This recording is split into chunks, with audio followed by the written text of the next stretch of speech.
Kidney রোগে মারা যায় শিশু কেয়া। আর সেই মরদেহ নিয়ে অ্যাম্বুলেন্স রাজশাহী থেকে পাবনায় ফিরছিলেন স্বজনরা। এই সময় পাবনা এক্সপ্রেস নামে যাত্রীবাহী বাস ঢাকা থেকে পাবনায় ফিরছিল। পথিমধ্যেই সরাডাঙ্গি করৈতলা এলাকায় পৌঁছালে বাস ও অ্যাম্বুলেন্সের মুখোমুখি সংঘর্ষ হয়। এতে ঘটনাস্থলে অ্যাম্বুলেন্স চালক ও শিশু কেয়ার নানি নিহত হন, আহত হন কয়েকজন।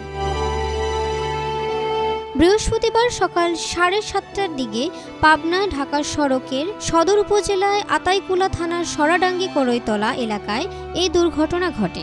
নিহতরা হলেন পাবনার সাথে উপজেলার মাহমুদপুর গ্রামের ছলিম প্রামাণিকের স্ত্রী বুলু খাতুন এবং অ্যাম্বুলেন্স চালক পাবনা পৌর সদরের উত্তর শালগাড়ি এলাকার রাজ হোসেন।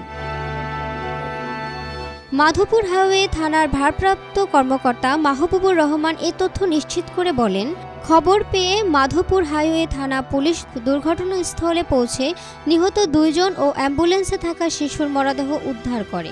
আহতদের পাবনা জেনারেল হাসপাতালে পাঠানো হয়েছে। দুর্ঘটনা কবলিত বাস ও অ্যাম্বুলেন্স পুলিশ হেফাজতে নেওয়া হয়েছে।